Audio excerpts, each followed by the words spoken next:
That's really fantastic. So now, Mayor Hugenboom, so the floor is yours. It's a pleasure to have you with us today. I know you've been very active on these issues, and we look forward to hearing what you have to say.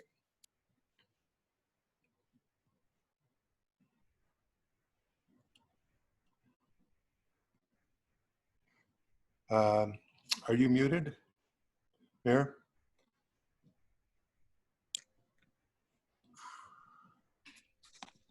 I keep trying to unmute. Am I unmuted now? Yeah, okay. That's good. First of all, thank you, John, for the invite, and thank you to the entire executive and the folks at Upper Rideau Lakes on the Upper Rideau, because I know that they're passionate, and of course I'm passionate too about the lakes. And as a cottage owner, I appreciate and respect the work that's done by the many lake volunteers that we have right across the township. A couple of things I wanted to mention. One, I wanted to mention the Lake Association grant in 2020. Your Lake Association received $2,306 based on a program that the township started in 2019, which benefits about a dozen lake associations. And the cost of the township for that program is slightly over $21,000. And what's good about that grant, I think, is that it's an unconditional grant. So the Lake Association can use it for whatever their greatest priority might be. Now, certainly life under COVID is anything but normal. And as a township, we've had to deal with a number of issues, including issues like looking at reopening the border with our provincial and federal politicians, to allow our American friends to return to their cottages and their camps. We've had to close our 15 public boat launches and then find a safe way to reopen those launches. And we continue to do a COVID-19 newsletter. And I would encourage any of those that are on that have not seen that newsletter to go to the township website and subscribe to that newsletter. We've taken that opportunity not only to provide good sources of information with respect to COVID-19, but also to do a monthly video on there to talk about some of the other issues that are of interest to all taxpayers. So it's an opportunity to continue to speak to our residents in a different type of communication. I do want to mention our highly successful mandatory septic inspection program. We're currently doing over 300 properties a year, and we're doing it on the basis of information from our conservation authorities to make sure that we're not just being political about where we're doing these inspections, but we're addressing the lakes that have rated the poorest quality of water rated. And I want to note that between 2016 and 2018, we did Upper Rito and we did the Westport Sand Lake. We did a total of 333 properties on Upper Rito and 54 properties on Sand Lake. And as we find septic systems that are not being properly maintained or need to be replaced, then our building department issues the orders and those systems are replaced or repaired. And we're also dedicating staff resources to doing any necessary follow-up. This year, our inspections are happening on Bass Lake and in the hamlet of Portland, which is on the water. I also want to touch on the current OP update, which some of you may be aware. Several of the lake associations, including your own, have been lobbying the township to include a lake health program in the proposed new official plan. And council at its last meeting rejected this based on advice from our planners and the fact that the conservation authorities indicate they're not able to deliver on such a program at this time. This, I want to assure folks, does not mean that we are not supportive of efforts to improve water quality. The OP is simply not intended to spell out specific programs. I can assure folks that Rideau Lakes has been committed to our lake health, and will continue to be committed to our lake health, and we will continue to work with the various associations and the conservation authorities right across the township to make sure that we're trying to make progress in this particular area. We are very supportive of our conservation authorities, and I have to say that is not the case for all the politicians in Leeds and Grenville. Just at our last county council meeting, we had a considerable debate on the merits of supporting our conservation authorities, and I was one of the champions to push as was the Mayor of Westport, to push the fact that we have very good relationships with our conservation authorities, and we are supportive of watershed-wide planning. I should mention as well that the township recently implemented a requirement for vegetative buffers on waterfront properties when they're redeveloped. And we include in that the registration on title of site plans. This, I think, was a huge step forward to protect water quality. And at our last planning meeting, we received a progress report on the enforcement that we're doing with respect to past site plans. So our staff have been looking at the site plans that were passed in 2016, going back to those owners, checking to see if they have in fact done the vegetative buffers and have in fact done all the requirements of the site plan.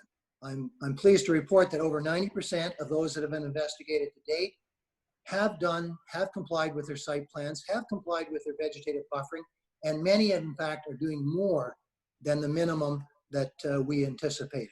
So that's good news. But we continue to catch those that need to be reminded that they're legally obligated to do these things. We did pass an excellent budget in 2020 with no increase in our tax rate. We have much higher levels of capital work being done. We're continuing to lower our debt and increase our reserves. And we did take advantage of near record building activity last year. And this year we had 60 homes and cottages built last year. And this year we're going to come close to that number again, despite COVID. So what we're finding is that a lot of people love the lakes. They want to retire on the lakes. They want to convert their seasonal cottage to a permanent residence or build on a vacant lot.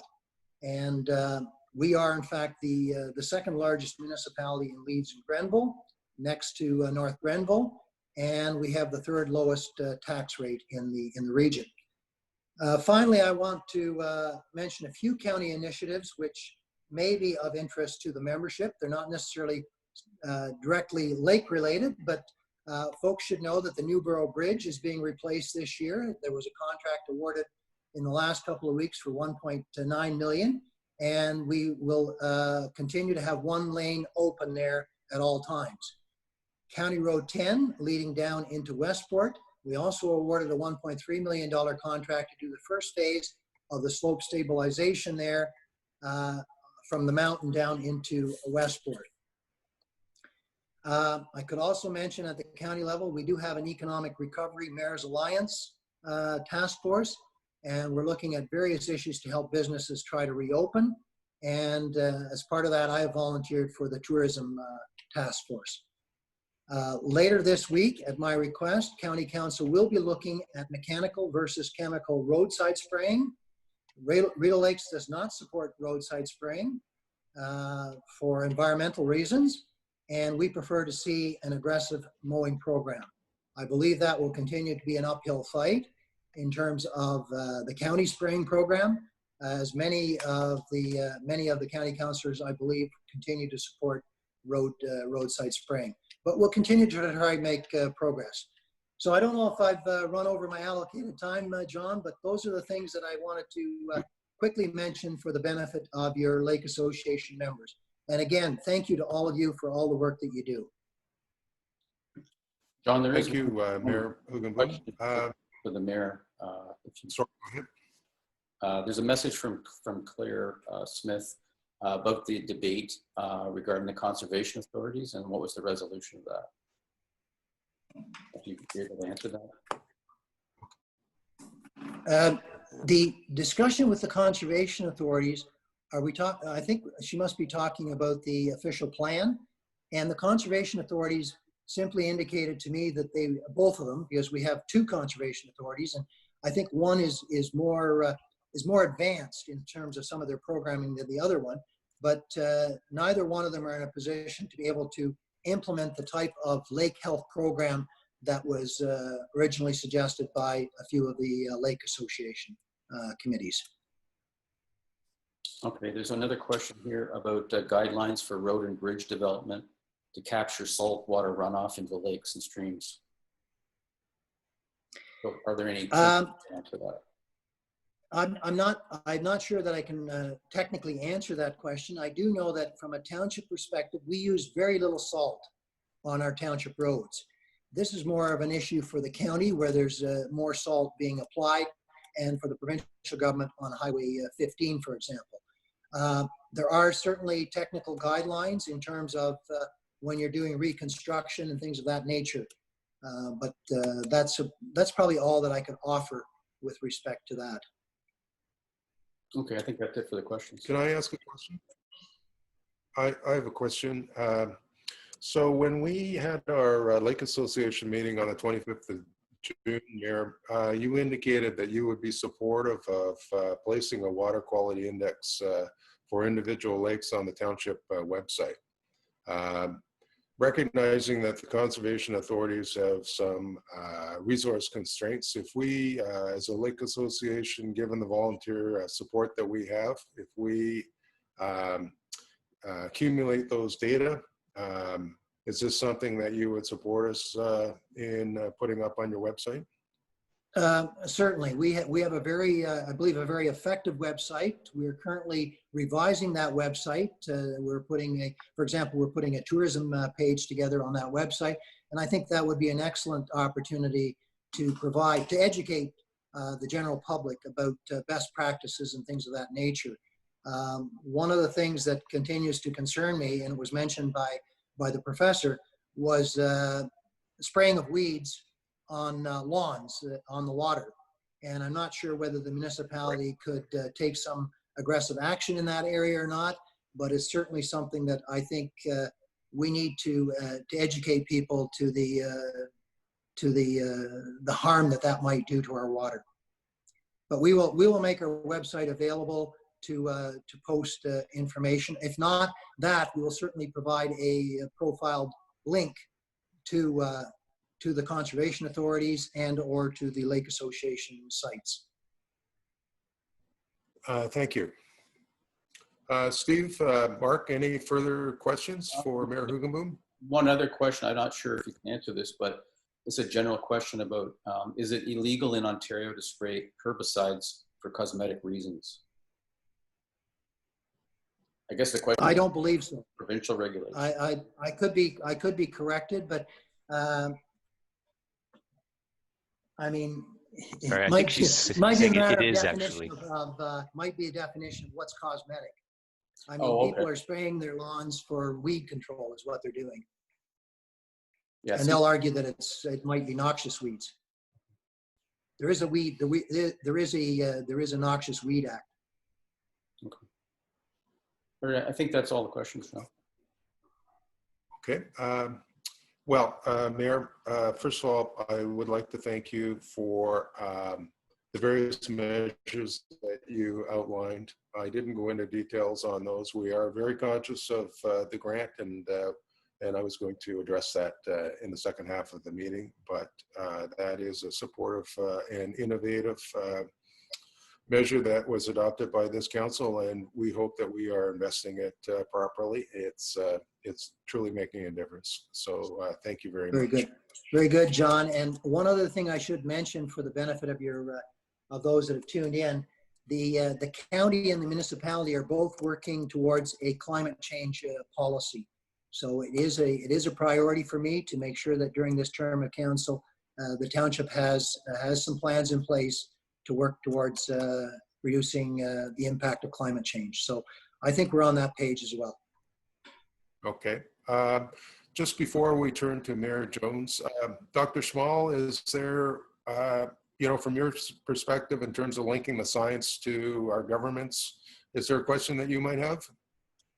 Well, I guess we're always trying to get more science into policy, and so it's a challenge not only at the municipal level, provincial and federal, and it depends to some extent how receptive the politicians are. But I've written extensively on the responsibility of academics to make sure this information is available in a format that's usable.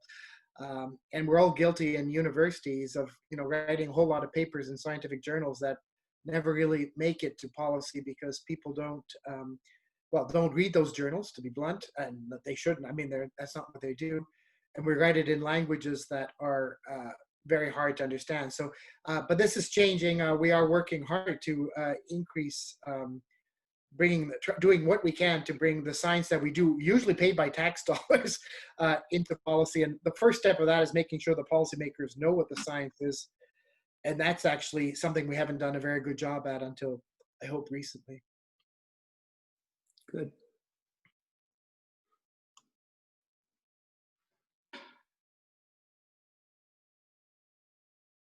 I'm not sure. You're looking for a response from me?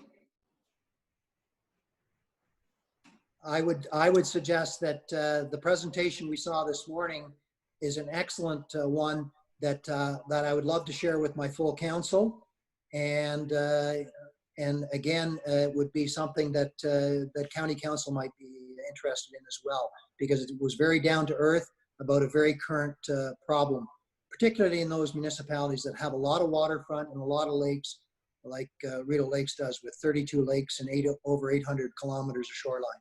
So again, thank you for making me aware of some information that I was not aware of.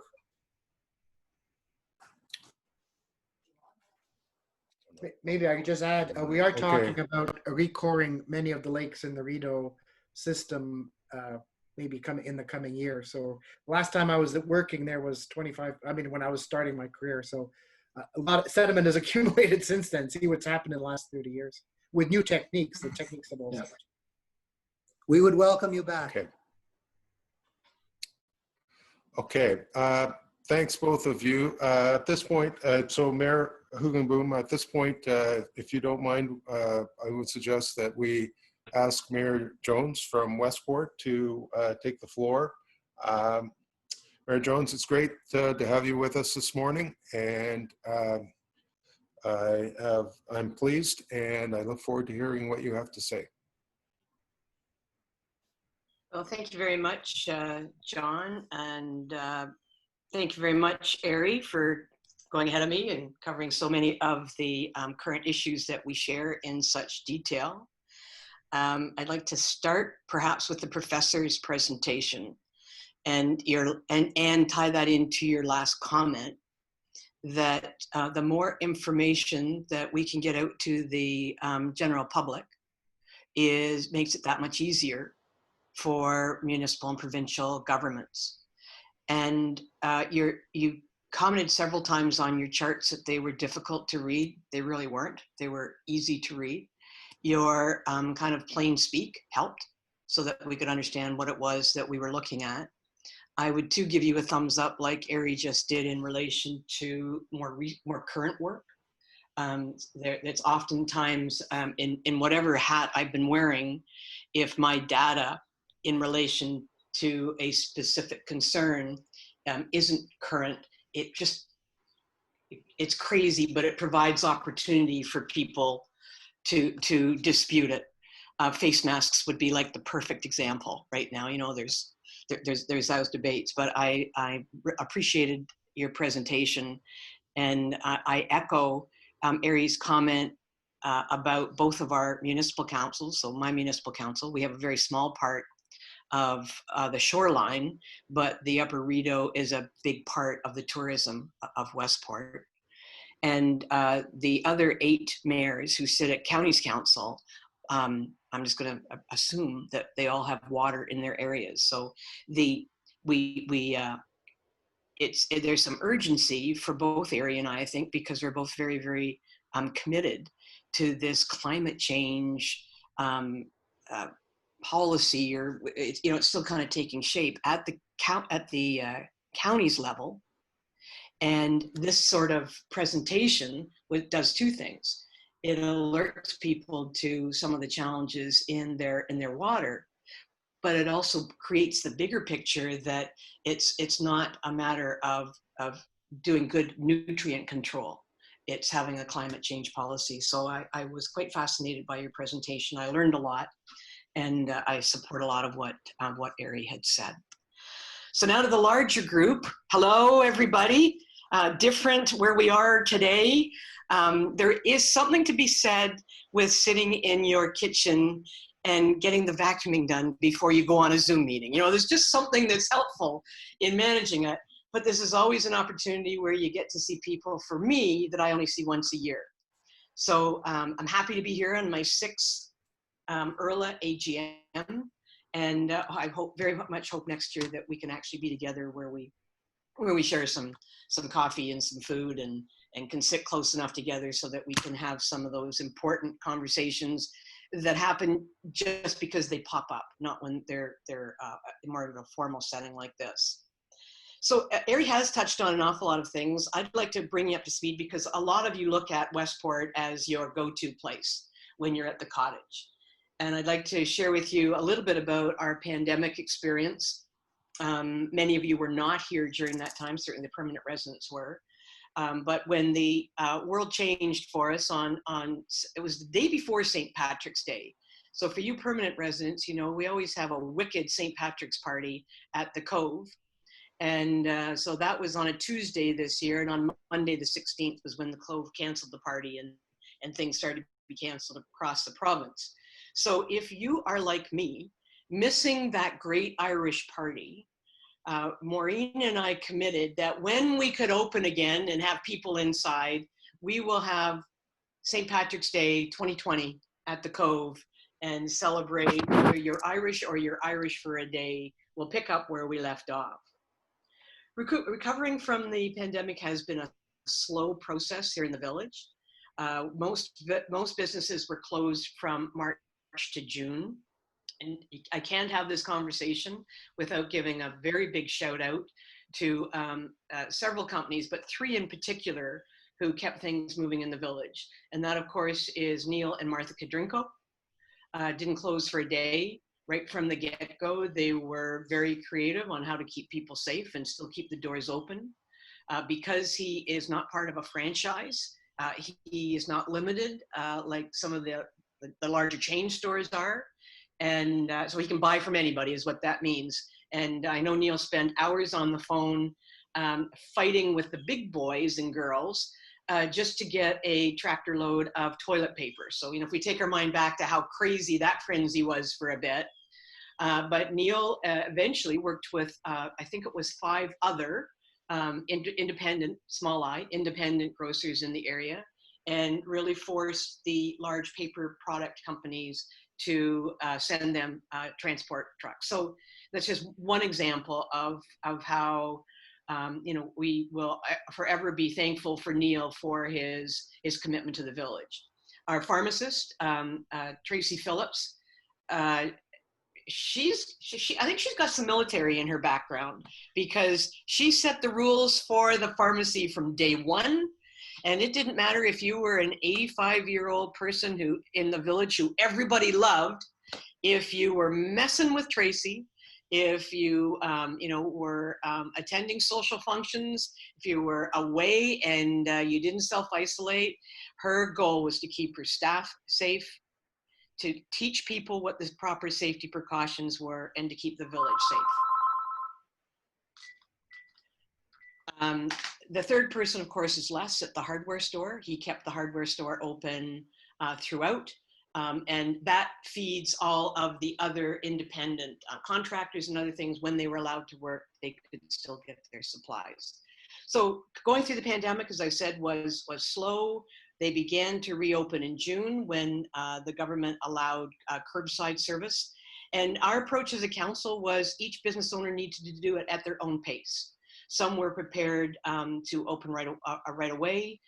Some waited to see what the flow was. You know, one of the places who really had to get a sense of what it was going to be was Village Green, which is important to cottagers because there's so many supplies that you get there. Anyway, at this point in time, they are all open. Some still expect you to make a reservation, but by and large, we are back to offering sales and so shopping for you and for the tourists.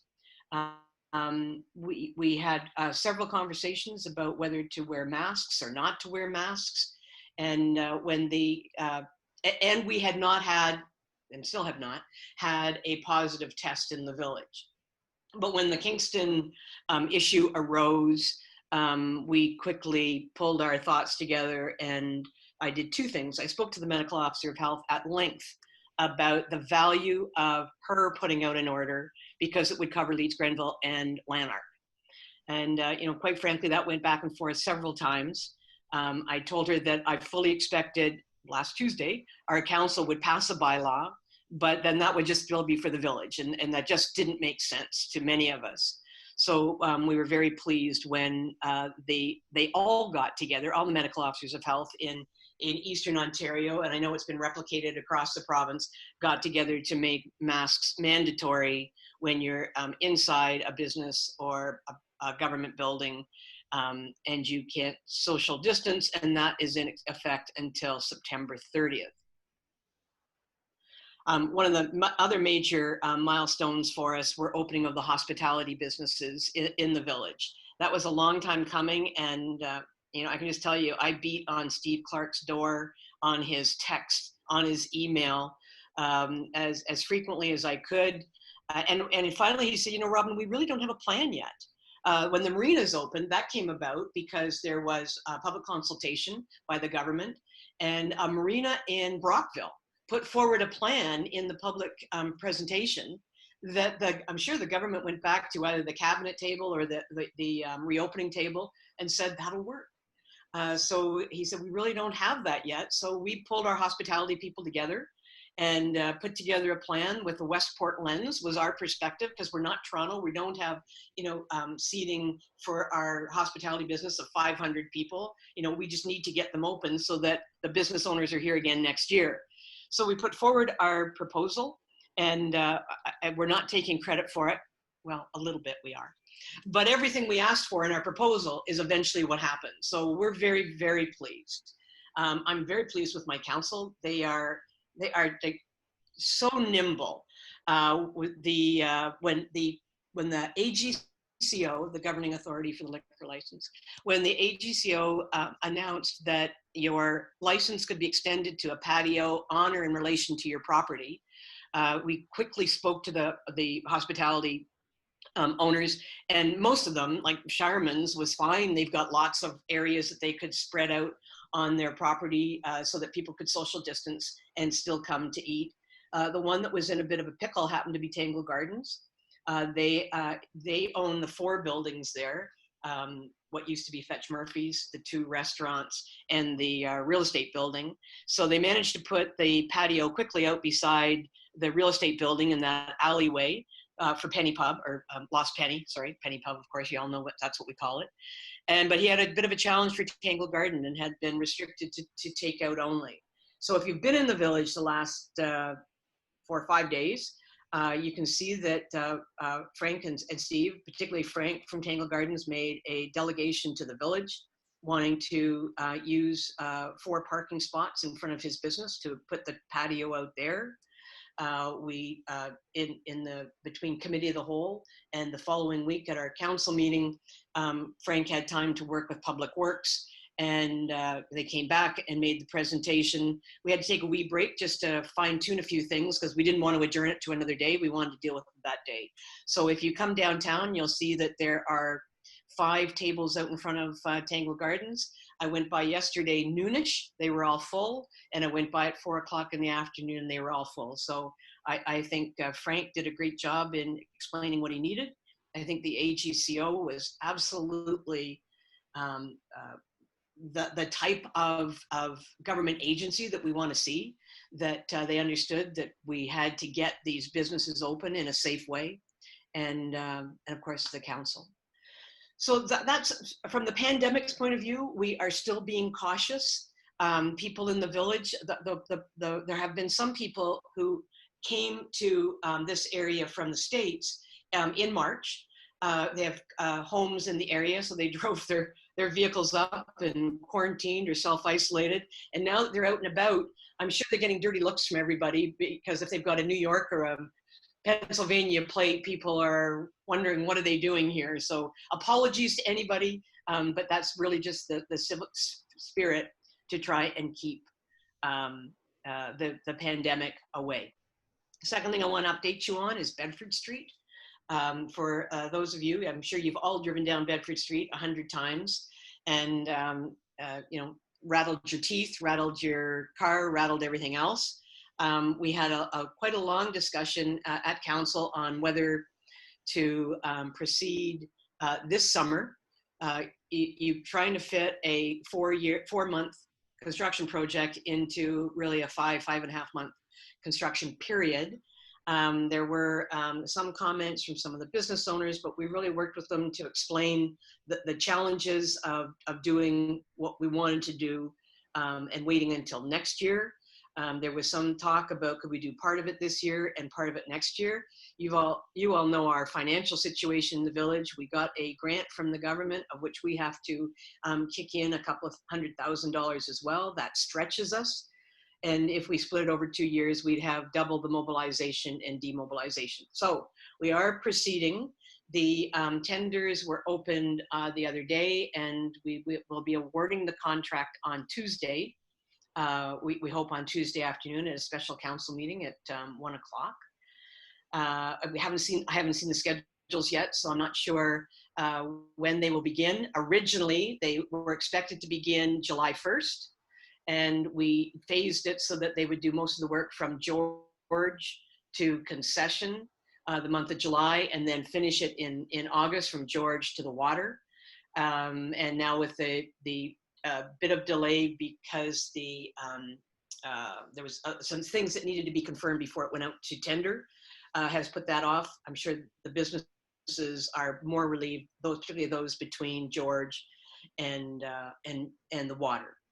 Your organization, your association, met with our engineer and our staff with some concerns over the migration of salt into where Bedford Street goes into the lake, and those have been addressed in the design. So that's Bedford Street. That's big news for us, for sure. We know that Eric talked about the construction on Foley Mountain on County Road 10, but the expectation is this year that most of the work will be in the slope mitigation and should not cause the road to be closed. There was, again, a lot of discussions between the county's engineer and my staff on, what made the most sense. Should it be a criteria that we take into consideration? But we felt if we closed Bedford Street for short periods of time, unless they're putting the asphalt down, it'll be open, although it'll be gravel. We still felt that it was better to get Bedford done this year. If for any road closures, that would make it easier next year when there will be periods of time where County Road 10 is closed when they actually do the reconstruction. Finally, we are becoming more optimistic that the development will proceed on the west side of Concession. Landark Homes continues to move forward. Our challenge is still capacity for them, so we're undertaking another review of our wastewater system and what else can we do to augment for this other subdivision. We signed a memorandum of understanding with Landark Homes on Thursday. It was approved by council on Tuesday night. That will help with some of the funding of that study and potentially a different system. So I kind of feel it's not Groundhog Day, but it feels a little bit all those things. I think Nancy Martin's probably on the call here. All those things that we talked about when the environmental assessment was being done to get rid of the snow fluent and with the LSSDS. I'm glad I had the jargon from them because I need the jargon again today. We still have issues with some illegal connections from the residences to the wastewater system. My father used to have a expression. He said, some days I feel like his expression, which was, you can go and stand on your head in the middle of spring and church and spit silver dollars and people still aren't listening. So any influence any of the members have, of course, each illegal connection that comes off sending the gray water into the lagoons means that there's just that much more capacity for development. Anyway, you've heard me rant about that, I'm sure, many times. So I think that that's all. I know today there's an election and for your board. I think that's still to come. And when John and I spoke about having a representative on the board who lives in the village, I immediately thought that was a great idea. That gives us a representative to you and someone on your board to come back to us. So I'm cheering in the background when that election comes forward, and I hope that it goes through and Peggy Thompson is successful. So that's it, John. I'm open for any questions. So, Mayor Jones, first of all, I want to thank you for being rock solid on both the pandemic and also with respect to the lake. The establishment of the septic field for the village was a strategic change. It made a strategic difference in our lake, and that was this council and occurred during your mandate. So thank you. Just to touch on the swale, I think there's some follow-up that we can work together on with respect to the Bedford Street swale. I also know that council, the Westport Council, provided the public dock for boaters to come in, tie up, walk downtown for 20 minutes or whatever it is, no charge. And that is the kind of thing that just, you know, makes life better. It's a small but important issue. And I just, for that and other things, thank you. And we look forward to working with you. There's a number of things that I'm confident next year we will be able to point to, and these will be specific accomplishments, and we will come to the table with active support to help. So I'm looking forward to that. Good, John. Thank you. So Steve, questions for Mayor Jones? Yeah, I'll let Mark handle Looks that. like there is one question from Allison Smith, just asking to comment on the proposed swale at Bedford Street where it meets the lake boat ramp to capture runoff street water. Yeah, John, do you want to take care of that? Sure. Well, basically, we have actually never spoken to Mayor Jones personally about this, but I've spoken at several points. Actually, I think it was Dave Counter on our board who had the idea of working with you and your staff to find a way to mitigate the water that runs down Bedford Street. It runs down very quickly and it's this hard surface, and to actually regrade the slope in a way that would lead to a naturalized swale at the bottom. And what this would do is it would help to remove nutrients from this rainwater and runoff, and some greasy water and things like that before it ran into the lake. And I'm pleased to hear that it's within the scope of the project as defined. So it looks like it's going to go forward.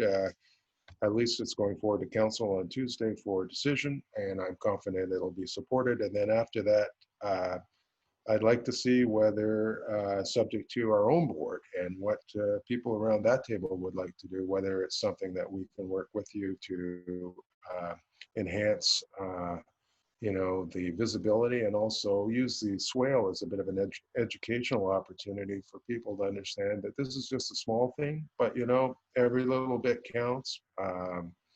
And I also think that there's no way that you could capture this in any formal way, but anything that we can do together to reduce the nutrients running into the water around Westport, help offset the costs of taking out the weeds. You got it, like the weeds, especially last year, there were like these, spend a fair bit of money, on the harbor, and these kinds of things over time will help offset that.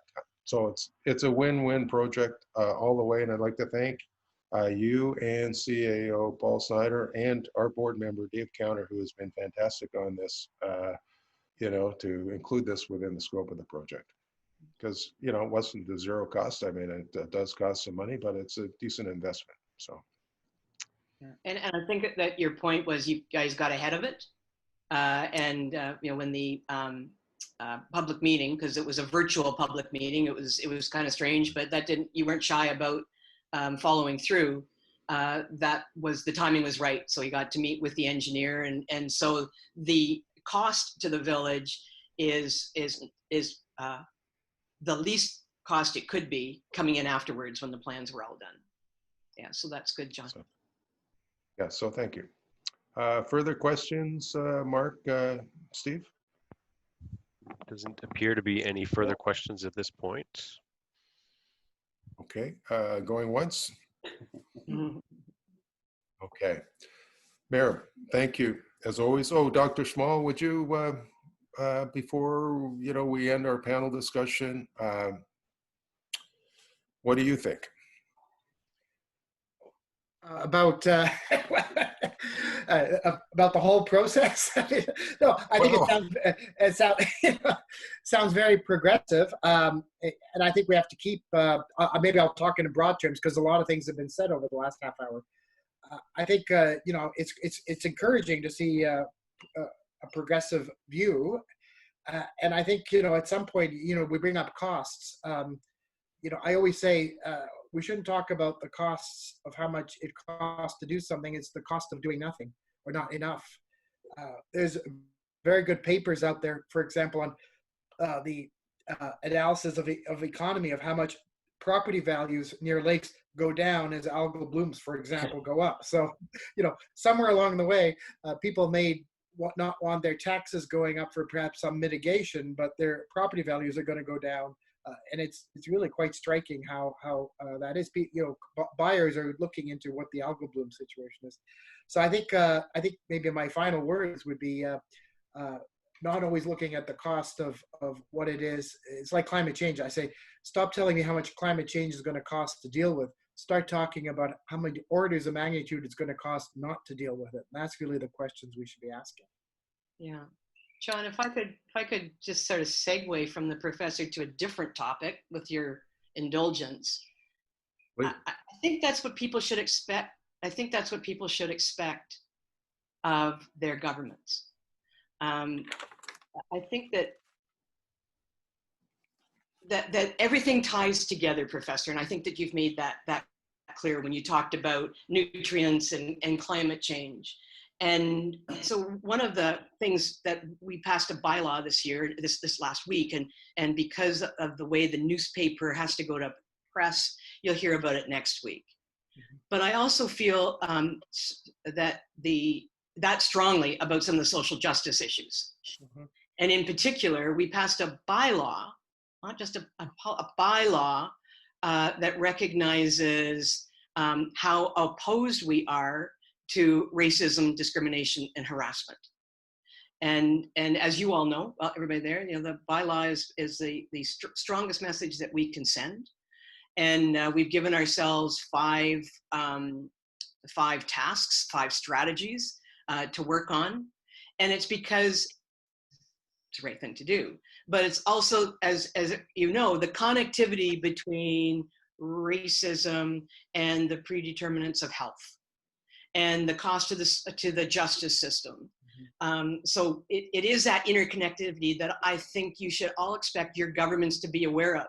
And even though we're talking about conservation today, and as Professor you just talked about, that if you don't do when you can, at least have a plan to do things, you pay a whole lot more in the end. So while I had so many people from Westport and those living outside Westport, I just wanted to share that I think this is really important work for us all to do as well. And hopefully next week you'll see a little bit more. I'll blog about it. We very much hope to take it to the United Counties. I've already had one mayor call me from the other side of the United Counties to see what our bylaw contains and what are the strategies and if we can work together. It's about public policy, and the public needs to be involved in this. So it may well be some of the people on the call show some interest and get involved. Sorry, John, I wanted to share that because it's near and dear to my heart as well. Thank you very much. Thank you very much. So just to sum up, I didn't know what to expect today. I'm not certain other people did. We felt that we were operating with a sort of a constraint with this video link. Not certain exactly what other people believe, but I think it's been a fantastic discussion and integrative, exceeded my expectations. Thank you. I'd like to particularly thank Dr. Small. You've been great. And, Godspeed. I hope we accept your advice. Mayors, you've been accessible not only to me but to other members of our board and our membership, and we look forward to working with you in the year ahead. And thank you. At this point, we need to move on to the quote-unquote business or more administrative side of our AGM. Robin, next year, I absolutely hope that we have the hot dogs, and we'll and then we can all sort of gather around. So, Ari, thank you, and you're welcome to stay. And so we will move on to admin. So, thanks all of you. I will be in touch, Professor Small, before too long with something. So, thank you. I will probably log off. Thank you. Bye now. Okay. Thanks, everybody. Be safe. Bye, everyone. Okay, take care. Stay safe, everyone. Okay, so the next part of the meeting is different in both purpose and tone. It is administrative, which is not to say it is not important. So we've got some reporting out to do to our members. Members will have comments and questions and suggestions. So I think technically the first order of business is to approve the minutes from the meeting last year, which many of you will have attended. So there's a motion before the floor. Now, Steve and his son and others have been deciding like what's the best way to vote. And maybe could I ask you, Steve, to just speak to that? Yeah, so we have you're two different proposing things that we're going to do for people that are on the meeting here. We're going to put up a poll, and it's just to vote on the motion. But I would also, just for recording purposes, there should see a little button about to raise your hand. If you could just raise your hand if you support the motion, and just leave it there until we're done. Everything's being recorded, and so we just want to make sure that we have consensus on the motions, and for technical reasons, I think we're required to take note of that. So it's just that's kind of where we're at, I think, with it.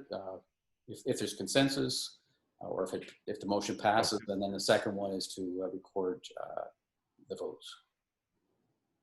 Okay.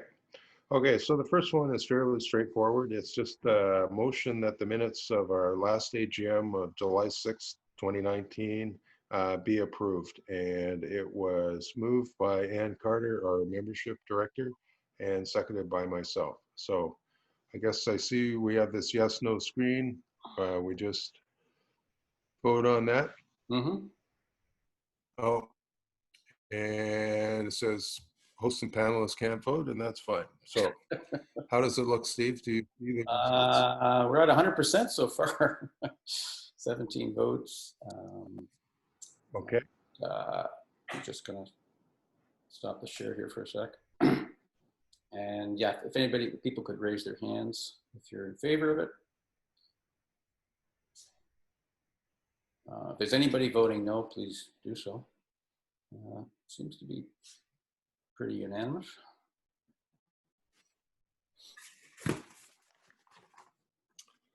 We'll just give everybody another second here.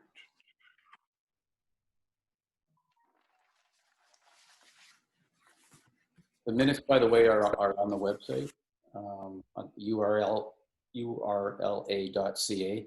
There's an AGM tab, and you'll see the minutes there if you want to have a look. Okay. Okay, I'm going to end that poll. Okay, thank you.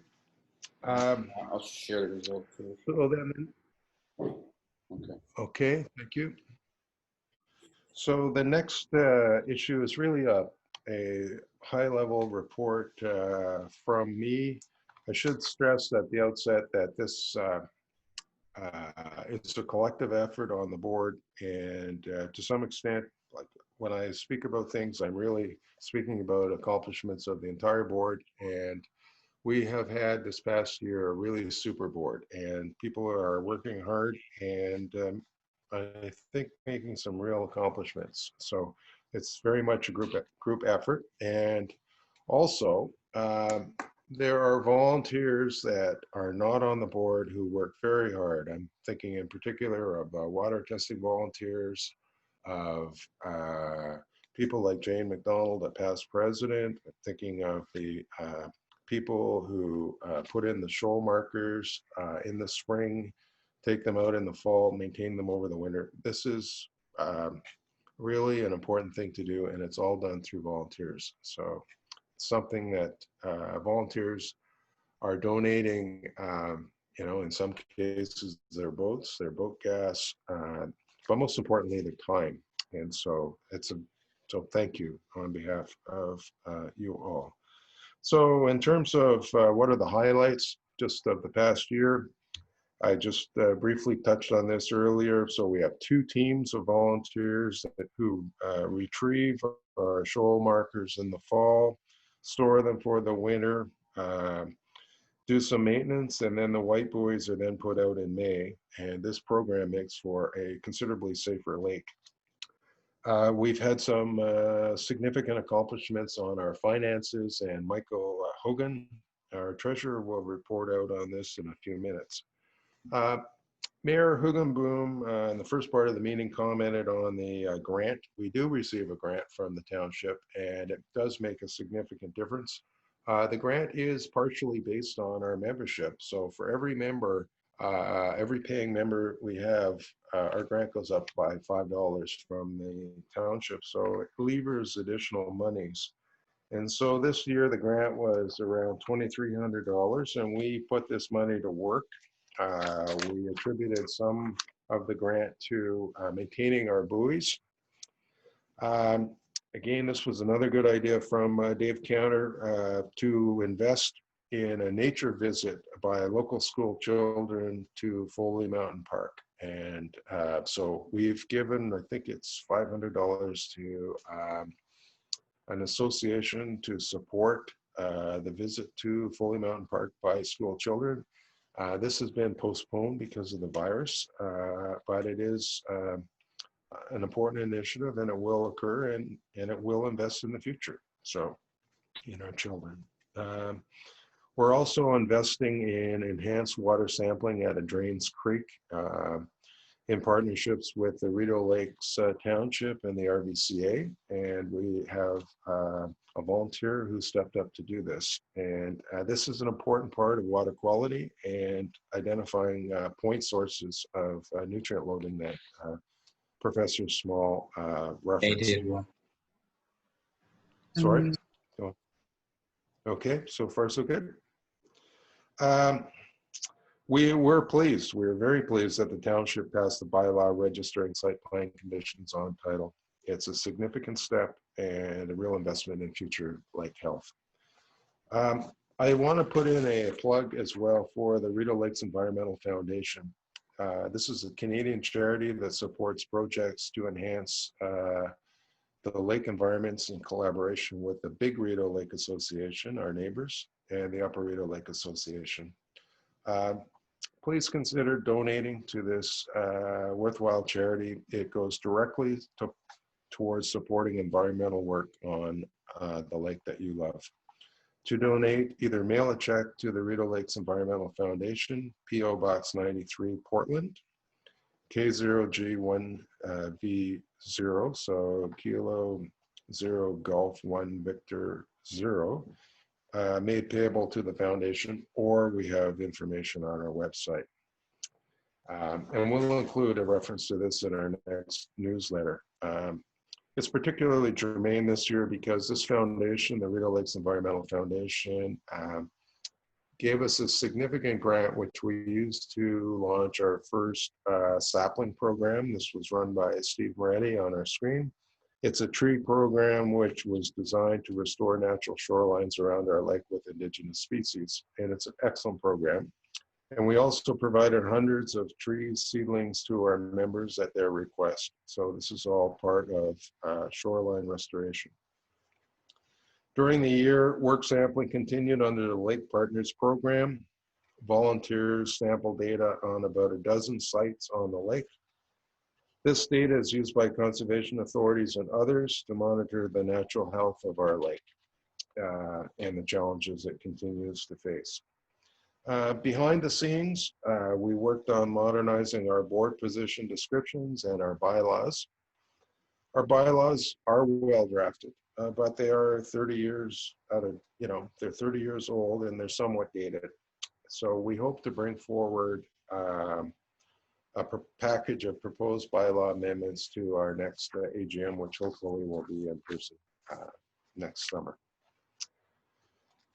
We touched on this earlier.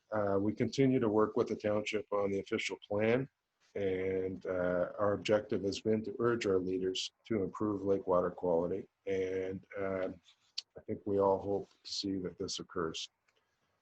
We've also started to engage Westport as Mayor Jones indicated. There are some good things that are happening there. And I'm confident that we will have some specific deliverables over the next years. Finally, I'd like to say, in terms of board volunteer service, today is the last day for Ann Carter, a very valued board member who is stepping down after many, many years as a volunteer. Ann's a grandmother now, it's hard to believe, but she wants to spend time with her grandchildren. We will miss you, Ann, and our lake will too. I have very much enjoyed working with you, and you have been a tireless advocate for best practice and good ideas, and we will find a way to thank you more formally before too long. So thank you very much. So if people have questions, comments, or suggestions on any of these items or the year ahead, please contact me or indeed any other member of your board. So I will stop and see if people have questions.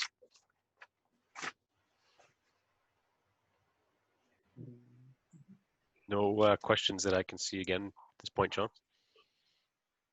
Okay, thank you, Mark.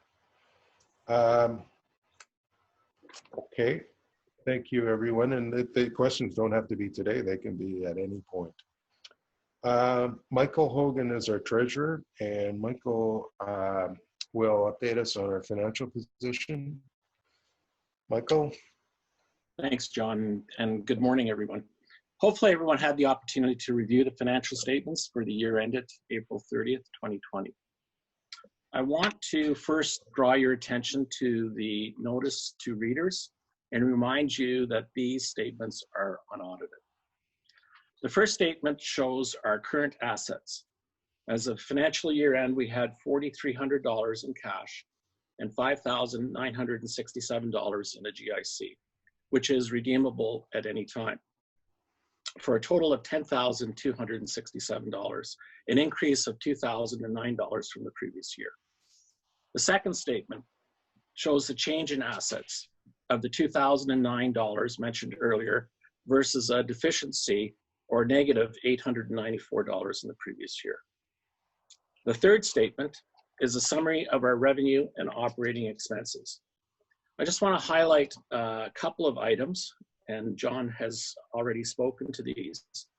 In the grants under revenue, it represents Rideau Lakes Township grant of $2,266 and a grant of $2,504 from the Rideau Lakes Environmental Foundation to help cover the costs of our tree and shrub program. In our expenses column under programs, the largest expenditure was $3,030 for the purchase of trees for our tree and shrub program from the Rideau Valley Conservation Authority. So in summary, revenue over expenses resulted in a positive gain of $2,009. The final and fourth statement is a summary of our cash position at the end of the fiscal year. We had $4,300 in our account, an increase of $1,931 from the previous year. I'd like now to ask if there are any questions on the financial statements as presented.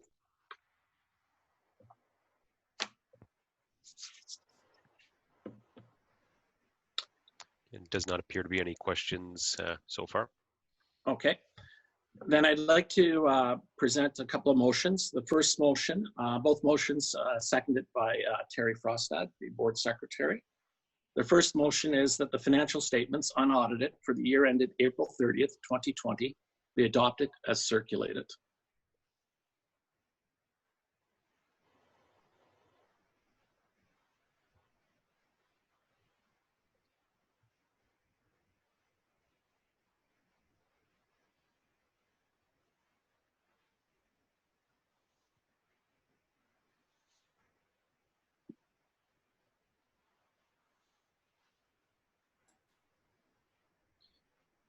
So I'll just raise my hand on this one, Mark.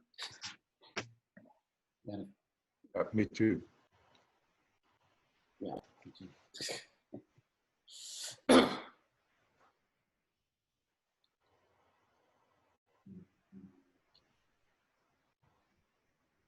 Share. And if anybody else raise their hand, okay.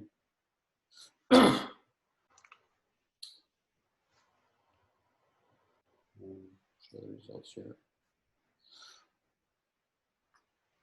Okay. The second motion was that the firm of Neff and Winter Bingley Chartered Professional Accountants be appointed to prepare financial statements for the financial year 2020-21. And I see that's 100% as well. Okay, and that concludes the financial section. Okay, thank you, Michael. And more broadly, Michael, I would just like to thank you very much for this past year. Support for the board as new treasurer, it's been fantastic. And your support transcends dollars and cents, Michael. It's, you know, steady hand in all kinds of files. So it's been a pleasure, so thank you. Thank you. Now, Jane McDonald.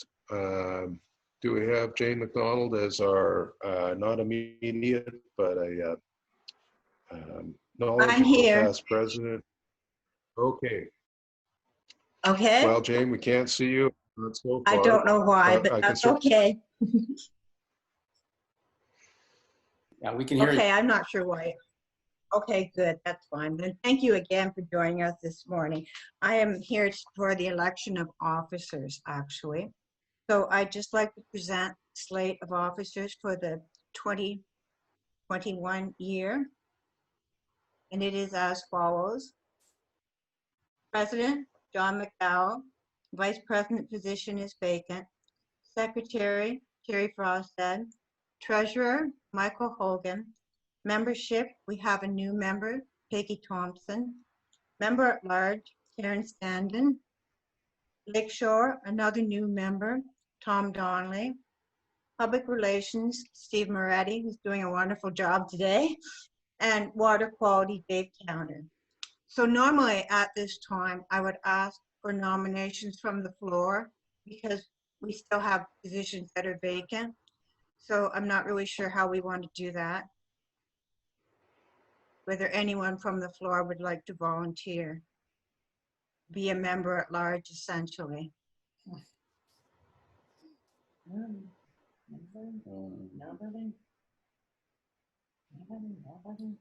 Yeah, you can ask it through a question and answer function or a chat. I don't see any Jane. Okay, that's good. So we're fine with this slate, and it has already been proposed that we accept this board of directors for the 2021 years. And I will move that, and it's seconded by Ann Carter. If you would just vote on that board of directors, please. Okay, that's.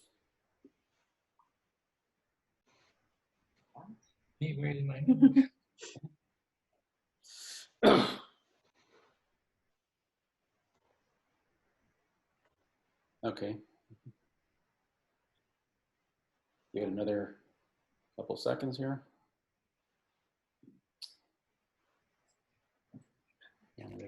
Share the results. Okay, I don't know if you can see Thank that. you. Okay. Okay, thank you very much. I'd just also like to thank our retiring member, as John did, Ann Carter has been on the board for many years, and membership is a difficult job maintaining the database, etc. So thank you very much, Ann, for being on the board. Thank you. Okay, well, surprisingly, 2 hours has gone by. It's been actually, I think, quite an interesting meeting and an interesting year. So let's all keep in touch, renew your memberships, and let's support our lake. Can we I sneak would, one question in? Sorry, John. Sure. Just from Chris Absolutely. O'Neill here. He just said the sapling program was great. Does the Urla have a relationship with a nursery where we can buy more through the year? So I think the answer, Steve, do you want me to jump in or do you want to do Yeah, this? go ahead. Go ahead. So the trees from the sapling program are actually grown at Ferguson Nursery in Kempville, which is south of Ottawa, as you know.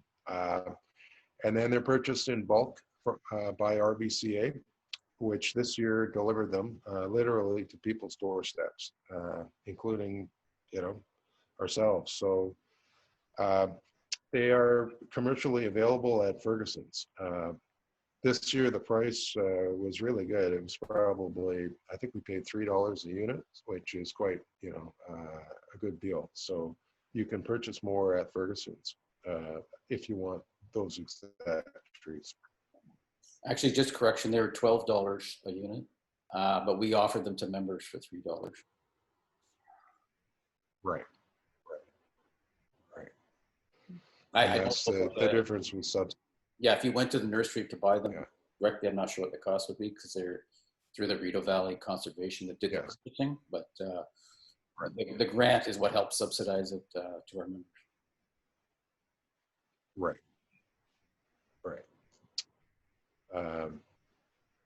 Thank you, Chris. Any other questions, Mark? No, just someone saying that they would have hot dogs in our honor, apparently. So. Yeah, hot dogs. And yeah, Jennifer Davis, she said, this is not a question. I'd like to thank the board and also say how much I enjoyed the meeting. Thanks to all. Yeah, we did too. Thank you, John. Mark. Yeah, thanks, Jane. Mark and Steve, you guys are great. So it's been great having you. Steve told me, 6 weeks ago, you don't have to worry. That was a huge not to worry about. So thanks both of you and look forward to seeing you all before too long. I think for members of the board, we need to, I know we have a meeting scheduled in August. We should look at the business that we have and see whether or not we should chat before that. So stay tuned and congratulations to the new board members. Look forward to working with everyone as a team. So take care and have a great weekend.